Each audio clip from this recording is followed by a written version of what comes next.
समुद्र की मछली सारे समुद्र का जल पीकर उसे सुखा देने का प्रयास करने जा रही है पितामह। युद्ध की आज्ञा दीजिए। वेद व्यास द्वारा रचित महाभारत जो 18 दिनों तक चली थी, 18 दिनों तक चली इस महाभारत ने अपने अंदर इतने रहस्य छिपा कर रखे हैं जिनका खुलासा आज तक कोई नहीं कर सका है। और इसी महाभारत काल का एक वीर योद्धा अश्वत्थामा जो अपने आप में एक रहस्य बनकर रह गया है। तो आज की इस वीडियो में हम इसी वीर योद्धा के बारे में कुछ ऐसी बातें जानने की कोशिश करेंगे। तो आज की इस वीडियो में आप लोग अंत तक अवश्य बने रहिएगा। अगर आपको ये वीडियो कहीं भी पसंद आए तो हमारे इस वीडियो को लाइक करके चैनल को सब्सक्राइब अवश्य कर दीजिएगा और बेल नोटिफिकेशन को ऑल पर सेट कर दीजिएगा ताकि ऐसी ही वीडियो की जानकारी आपको सबसे पहले देखने को मिले। चलिए आज की इस वीडियो को शुरू करते हैं और जानते हैं इन्हीं सब रोचक तथ्य के बारे में। अश्वत्थामा को बचपन से ही अमरता प्राप्त थी और इसी कारण कोई अस्त्र शस्त्र उसका कुछ नहीं बिगाड़ सकता था। और यही कारण था कि महाभारत के युद्ध में बुराई का साथ देते हुए भी अश्वत्थामा अंत तक जीवित रहे और अंत में श्री कृष्ण ने अश्वत्थामा को युगों युगों तक भटकने का अभिशाप दे दिया।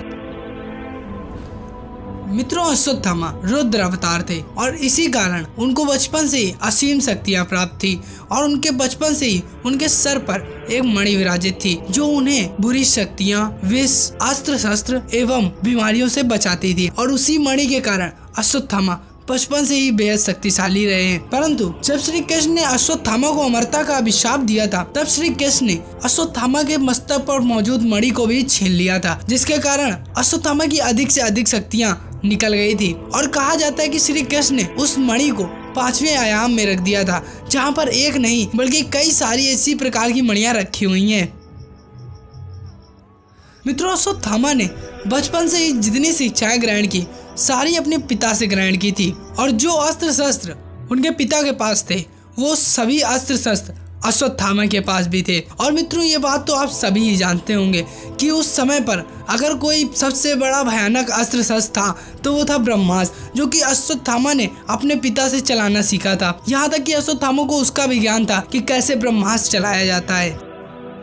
अश्वत्थामा की शक्तियाँ। मित्रों, अश्वत्थामा के सिर पर दिव्य मणि विराजित थी जिसके कारण वो बेहद शक्तिशाली तो थे ही बल्कि श्री कृष्ण की तरह 64 कलाओं में निपुण भी थे। और कहा जाता है कि अश्वत्थामा इतने बड़े वीर योद्धा थे कि अगर कर्ण की मृत्यु के बाद दुर्योधन श्याम नरेश को सेनापति न बनाकर अश्वत्थामा को सेनापति बनाता तो आज महाभारत का इतिहास कुछ और कह रहा होता। तो इस प्रकार अश्वत्थामा की बेहद शक्तियों का अनुमान तो आप लगा ही सकते हैं कि अश्वत्थामा कितने शक्तिशाली थे।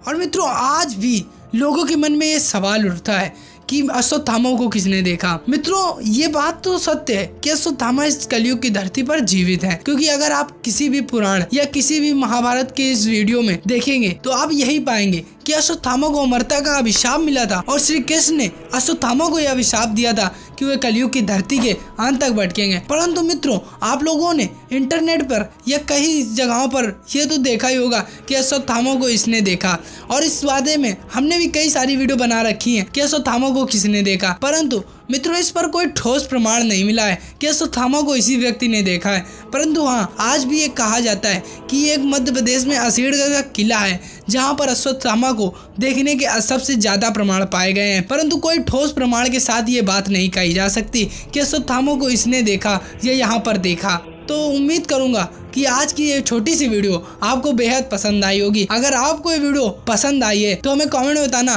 बिल्कुल मत भूलिएगा। और अगर आपको अश्वत्थामा के बारे में या महाभारत से लेकर कुछ ऐसी बातों के बारे में विशेष जानकारी चाहिए तो हमें कमेंट जरूर से कर देना। तो चलिए अब विदा दीजिए, आज के लिए इतना ही। मिलते हैं अगली वीडियो में, जब तक के लिए जय हिंद, जय भारत।